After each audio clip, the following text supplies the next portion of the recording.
Test 1. You will hear a number of different recordings, and you will have to answer questions on what you hear. There will be time for you to read the instructions and questions, and you will have a chance to check your work. All the recordings will be played once only. The test is in 4 sections. At the end of the test, you will be given 10 minutes to transfer your answers to an answer sheet. Now turn to Section 1. Section 1. You will hear a conversation between a clerk from a moving company and a woman who wants to relocate to the United States. First, you have some time to look at questions 1 to 6.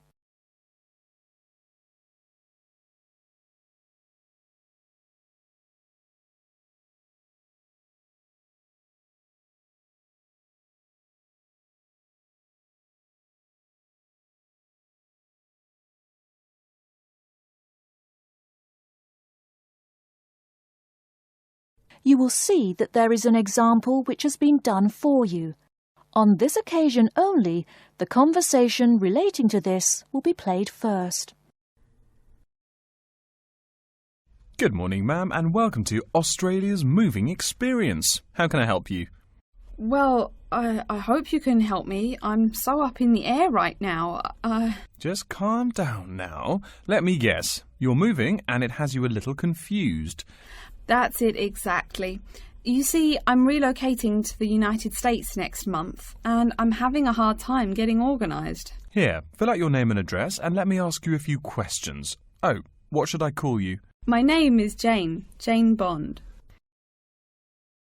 The woman says that her full name is Jane Bond, so Jane Bond has been written in the space. Now we shall begin. You should answer the questions as you listen, because you will not hear the recording a second time. Listen carefully and answer questions 1 to 6. Good morning, ma'am, and welcome to Australia's Moving Experience. How can I help you? Well, I hope you can help me. I'm so up in the air right now. Just calm down now. Let me guess. You're moving and it has you a little confused. That's it exactly. You see, I'm relocating to the United States next month, and I'm having a hard time getting organised. Here, fill out your name and address and let me ask you a few questions. Oh, what should I call you? My name is Jane Bond. OK, Jane, first of all, what's your work phone number? In case I have any questions about things. My work phone is 9463 550. But please try not to call me too often there. My boss hates personal calls. So does mine, ma'am. So does mine. And what address should we ship your things to?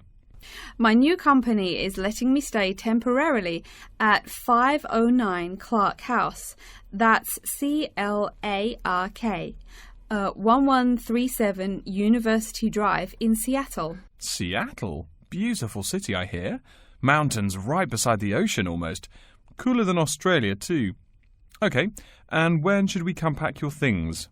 I guess that would be on Monday, March 11th. Do you want any help with an after-packing clean-up? We do that for a small additional charge. Yes, that would be helpful. I promised the landlord I'd give her the keys back by 5 p.m. on Thursday the 14th. Great. We'll just schedule the clean-up for that day. That way, the place will smell clean and there'll be no dust. Well, you do think of everything. Oh, how much is this going to cost? Here is a list of our basic prices. Oh dear, this seems rather expensive. Yes, ma'am, but you're paying for the best. We're careful and we're fast. Like we say, the only thing we break are speed records getting you moved. Well, maybe that's so. Oh, I nearly forgot to tell you. I don't want my furniture shipped with me. I won't be looking for an apartment till after I arrive in America. Would it be possible to put my furniture in storage here for a month, then have it sent along later? Of course, we do that all the time. A couple of other things. Here at A Moving Experience, we try to pack your things logically. We don't just throw stuff in boxes. Before you hear the rest of the conversation, you have some time to look at questions 7 to 10.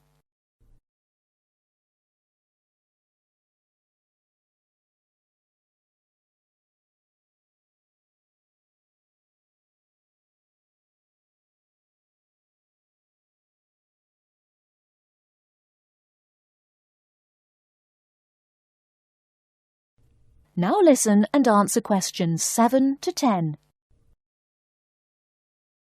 Do you have any special requests? You know, things you want packed in some special place so you know where to find them. Like what? Oh, I don't know. Things like dishes, maybe. Not to be rude, but you look like a lady who likes to eat. Ah, yes, I need my dishes and things where I can find them quickly. Great. We'll put those dishes and cutlery in what we call the emergency pack. Can you think of anything else? I do have an antique tea kettle my great-grandmother gave my mother. I wouldn't want to lose that. So I guess you'd better put that in storage with the furniture. Grandma's tea kettle with the furniture. Got it. Say, how about things like your alarm clock? You don't want to miss your plane on the big day, right? Well, you certainly think of everything. Yes, that's right. I'll also need my alarm clock where I can find it. Fine, we'll put that in your personal package. And of course, we'll give you a list of where we pack everything. So all you'll have to do on Thursday the 14th is grab your luggage on your way out the door. I couldn't help noticing the new CD player you're carrying. Is that a Samsung? Why, yes it is. One of their best. Cost me nearly $100 it did. Do you want to take special care of it? I mean, it's brand new. Take care of it, but nothing special. You can just put it in storage with the furniture. That looks like everything we need here. I guess you're all set. That was certainly quick. Thank you, young man. This has been a most moving experience. That is the end of Section 1. You now have half a minute to check your answers.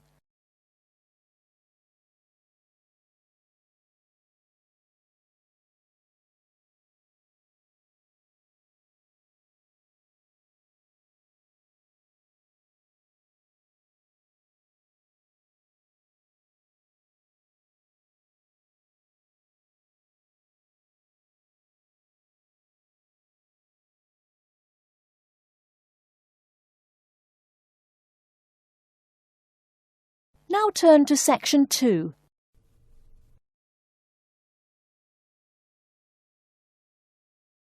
Section 2. You'll hear an introduction to a conference on computer system language learning.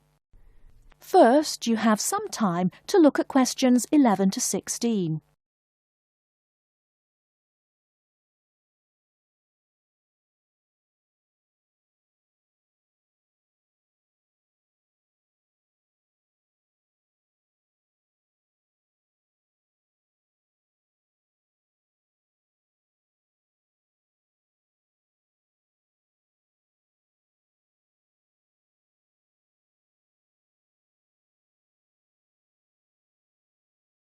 Now, listen carefully and answer questions 11 to 16.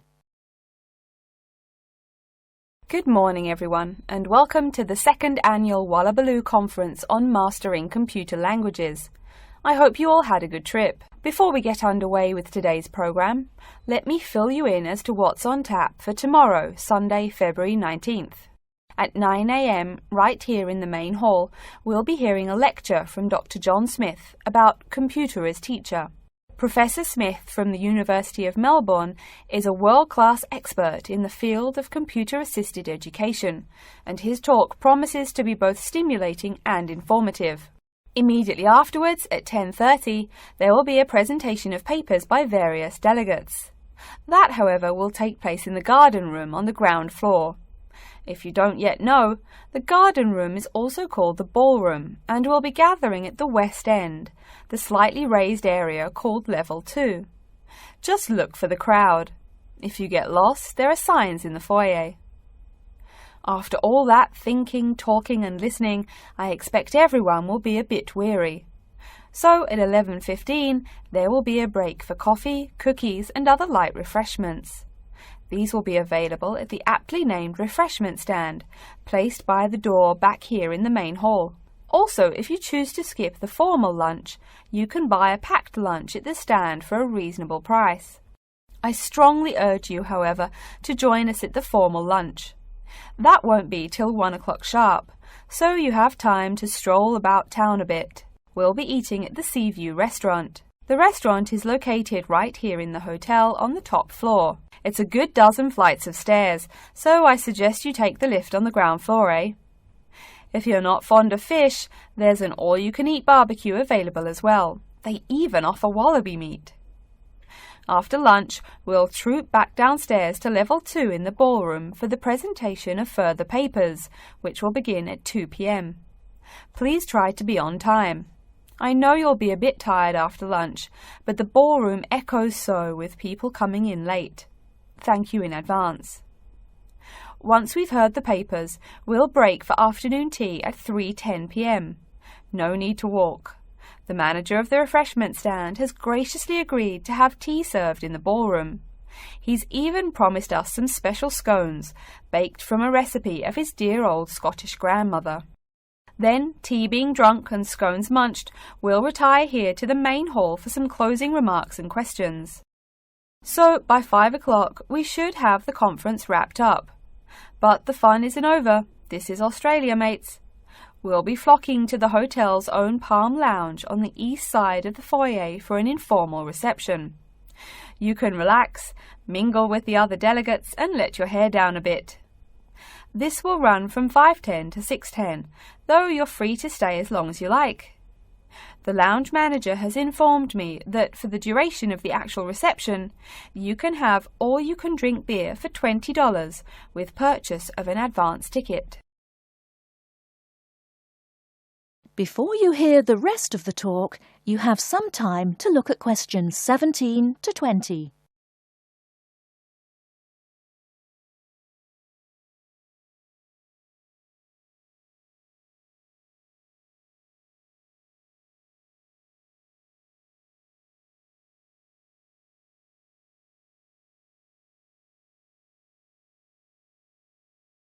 Now listen and answer questions 17 to 20. And yes, tickets can be purchased from any conference organiser or at the front desk any time between now and the start of the reception. I suggest you come by tomorrow evening to pick up the tickets, since the conference hall only holds 800 people. That way you can also get your journey planned ahead of time and be sure not to miss this truly memorable conference. If you want cocktails, however, I'm sorry, you'll have to pay for those at the regular price. Oh my goodness! Speaking of paying, I see I forgot to tell you a couple of things. The first is about lunch. The charge for the lunch will be $15 for all you delegates. If you have guests with you, the cost is $25 for the general public and $6.50 for children under the age of 10. That's $15 each, not total for everyone. Another item is about the lunch menu. I very much urge you to try the fish. I mean, look at the restaurant's name, the Sea View. As the name suggests, it is a famous seafood restaurant. The chef is a Basque from Spain, and he really gets quite put out when people ignore his fish specialities for burgers or barbecue. If fish isn't your thing, though, try the steak.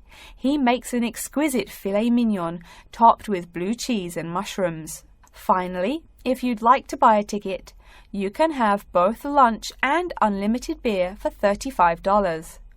I should have mentioned that earlier, but I am a bit forgetful. Maybe I should avoid the beer after the conference, eh? Well, I've said my bit. Are there any questions? That is the end of section 2. You now have half a minute to check your answers.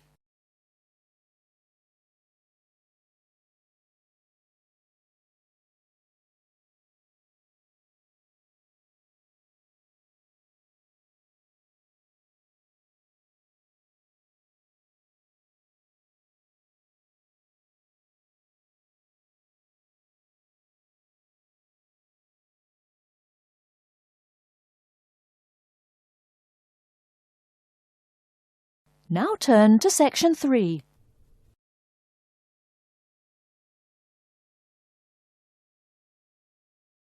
Section 3. You will hear a student called Tina asking Professor Van Diesen for advice on choosing courses. First, you have some time to look at questions 21 to 26.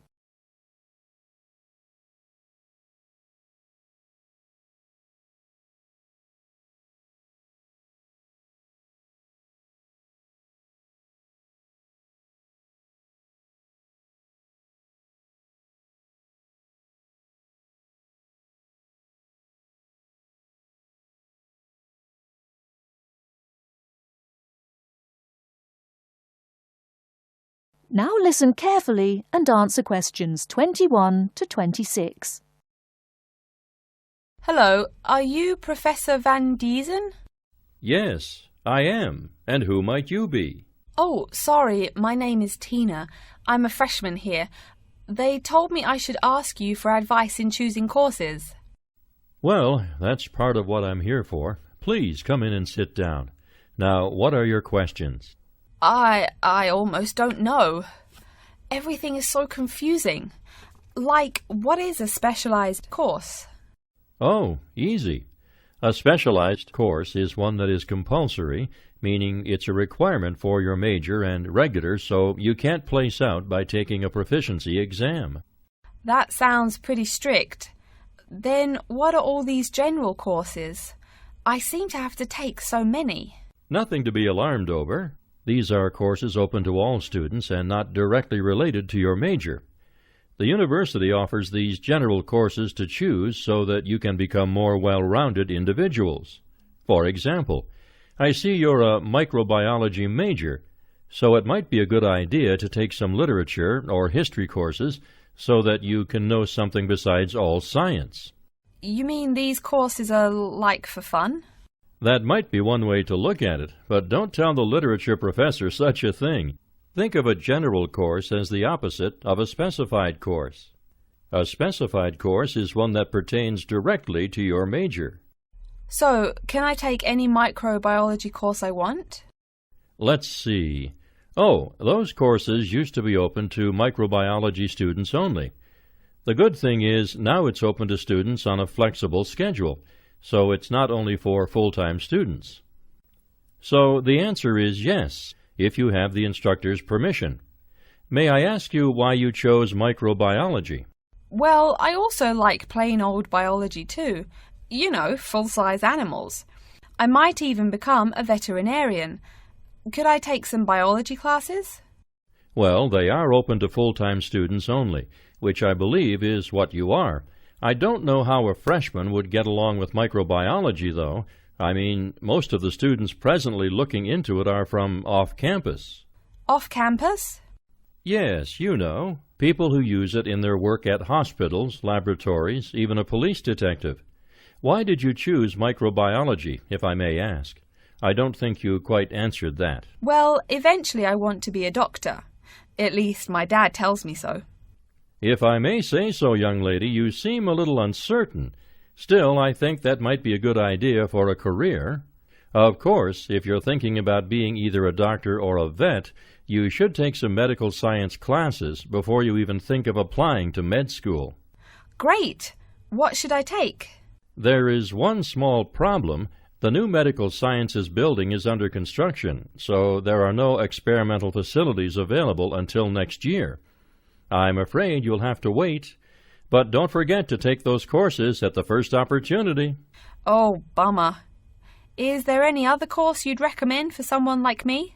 Well, since you seem to like animals, have you ever thought about looking into environmental science? No, I never really thought about it before. Is it worthwhile? Quite. In fact, it's the fastest-growing subject on this campus. Before you hear the rest of the talk, you have some time to look at questions 27 to 30.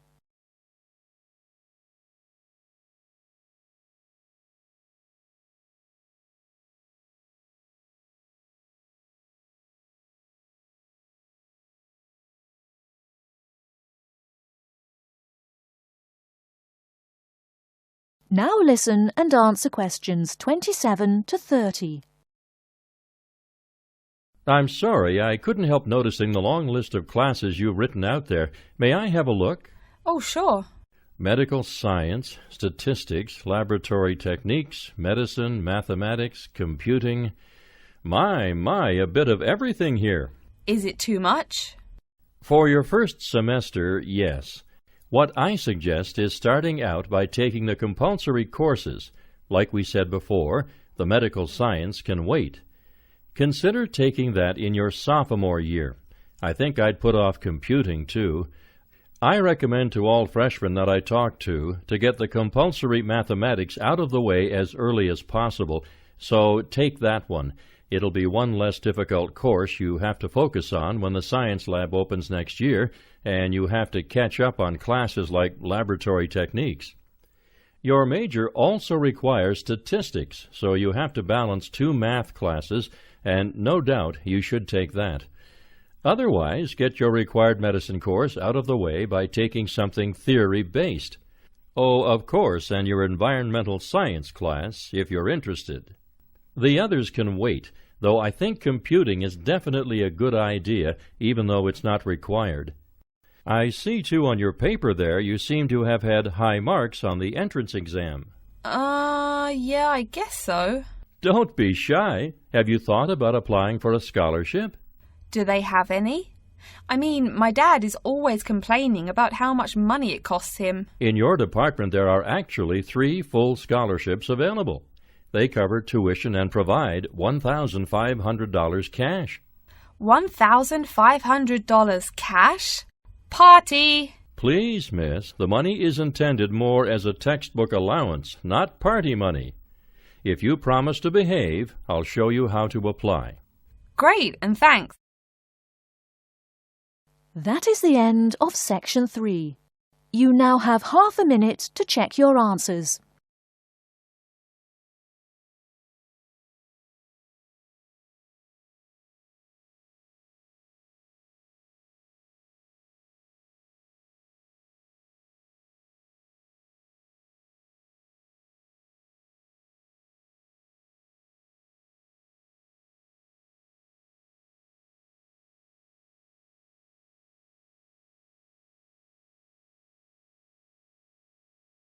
Now turn to Section 4.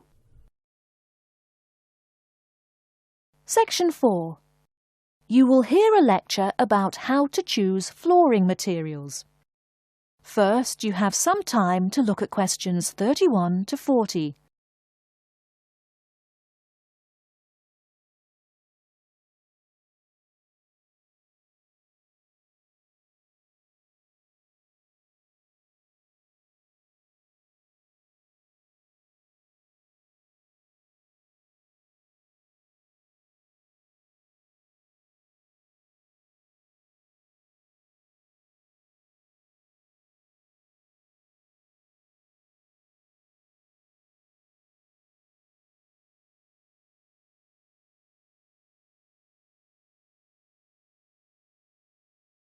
Now listen carefully and answer questions 31 to 40.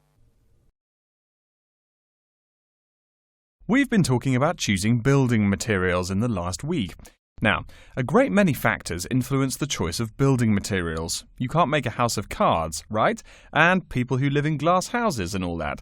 Anyhow, today I'd like to say a few words about flooring. Some artificial materials can be used, like plastic for instance, which offer mixed blessings when used as a flooring surface. On the one hand, plastic is cheaper than nearly any other alternative, short of bare ground. Plastic also does not warp like wood. On the other hand, the best that can be said about plastic is that it looks like wood or stone. However, it cannot replace the real materials. As I have mentioned, I'm fixing up a new house. The decorator my wife hired told me plastic does a great job of looking exactly like plastic. Besides, it scratches easily, fades or discolours, and starts cracking within a year or two. So, if you're fitting out a sleazy hotel or plan to live in a trailer park, go with the plastic.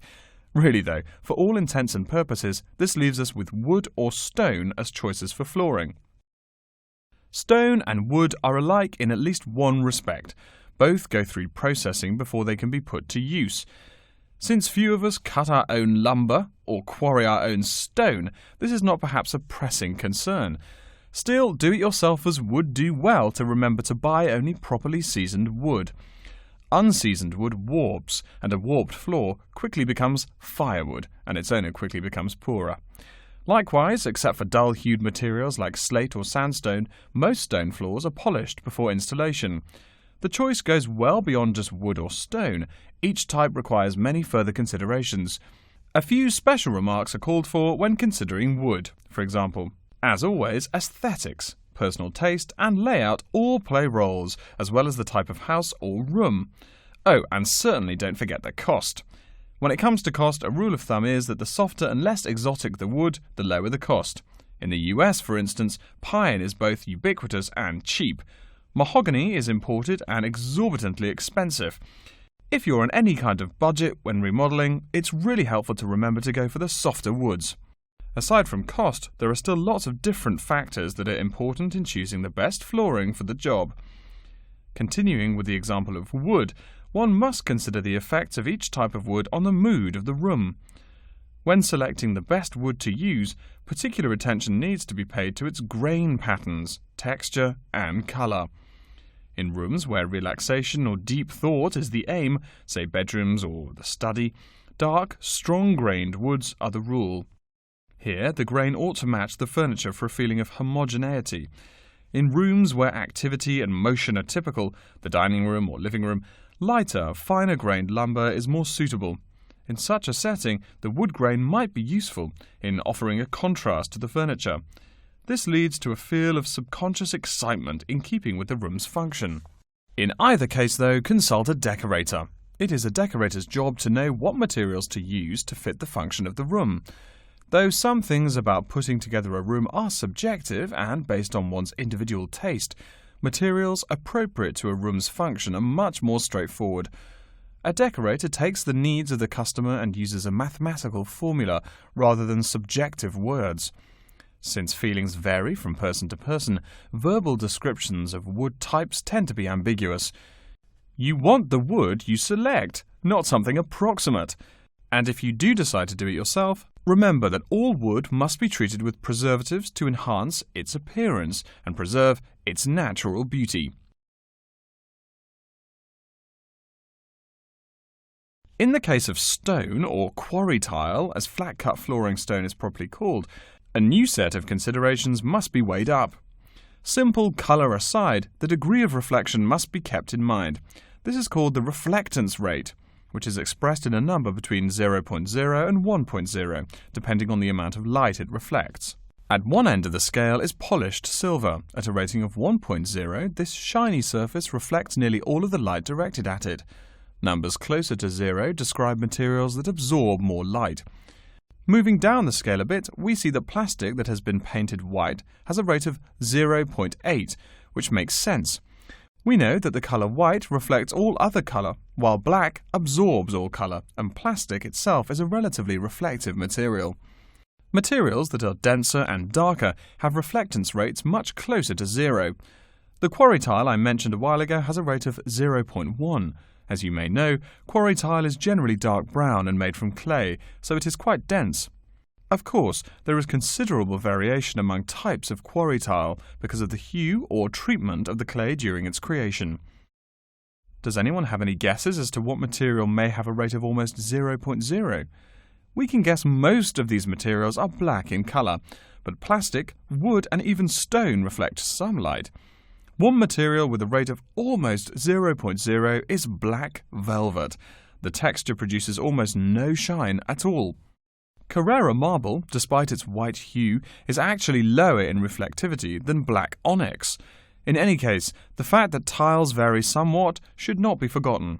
A highly reflective floor would not be suitable in a library. It would be indispensable in a ballroom, should your home be large enough to feature one. Again, a rule of thumb is that light means lively. Since form and material follow function, one should only use the more reflective materials in rooms where the cultivation and expression of energy is important. Bear in mind, too, that most types of stone cost more than all but the rarest of wood. Of course, there is no reason why some rooms of a house should not feature wood floors or other stone tiles. You can even mix the two. A room with wood panels on the walls can have a beautiful stone floor. My bedroom has white birch walls and a light blue slate floor. The place looks like a Russian hunting lodge. Remember though, go with what feels right for you. Good taste and the laws of interior design are the homeowner's servants, not his master. It's only beautiful when you decide it is. I mean, you're the one who lives there, not the decorator, right? Okay, are there any questions? That is the end of section 4. You now have half a minute to check your answers.